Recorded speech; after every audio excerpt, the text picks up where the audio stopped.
আল্লাহ সুবহানাহু ওয়া তাআলা ওই সমস্ত ব্যক্তিদেরকে ভালোবাসা আল্লাহর জন্য ওয়াজিব হয়ে যায় যে সমস্ত ব্যক্তিরা শুধুমাত্র আল্লাহর রাজামন্দের জন্য, আল্লাহর খুশির জন্য, আল্লাহর সন্তুষ্টির জন্য একে অপরকে ভালোবাসে, কোনো স্বার্থ নাই, দুনিয়ার কোনো স্বার্থ নাই। যেমন আমরা মুসা আলাইহিস সালামকে ভালোবাসি কার জন্য? আল্লাহর জন্য আমরা মুসা আলাইহিস সালামকে ভালোবাসি। আর ফেরাউনকে আমরা ঘৃণা করি কার জন্য? ফেরাউন আমার দান খেতে মই দিছে, কথা কন না। ফেরাউন আপনাকে একটা লাঠি মারছে, তাহলে ফেরাউনকে আমরা ঘৃণা করি কার সন্তুষ্টির জন্য? আল্লাহর সন্তুষ্টির জন্য।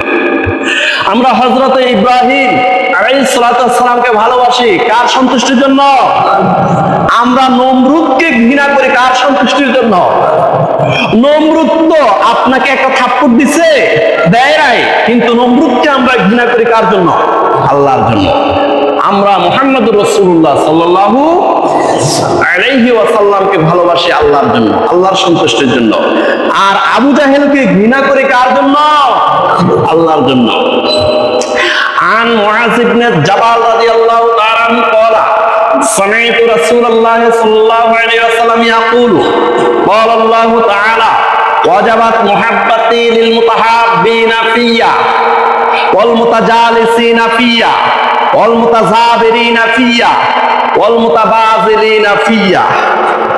ইমাম মালিকের মুয়াত্তা শরীফের 3507 নম্বর হাদিস। এখানে মুআজ ইবনে জাবাল রাদিয়াল্লাহু তাআলা আনহু বলেন, রাসূলুল্লাহ সাল্লাল্লাহু আলাইহি ওয়াসাল্লাম একদিন বলেছেন, ইয়াকুলু ক্বালা আল্লাহু তাআলা, আল্লাহ সুবহানাহু ওয়া তাআলা বলেছেন, ওয়াজাবাত মুহাব্বতি লিল মুতাহাব্বিনা ফিয়া, যারা শুধুমাত্র আমি আল্লাহকে খুশি করার জন্য একে অপরকে ভালোবাসে, তাদেরকে ভালোবেসে আমার জান্নাতে প্রবেশ করা আমি আল্লাহর জন্য ওয়াজিব হয়ে যায়। সুবহানাল্লাহ।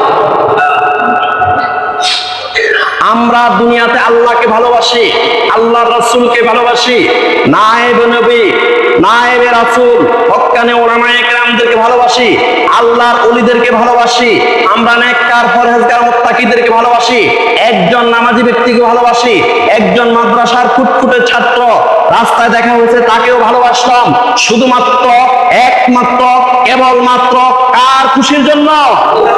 আল্লাহর খুশির জন্য।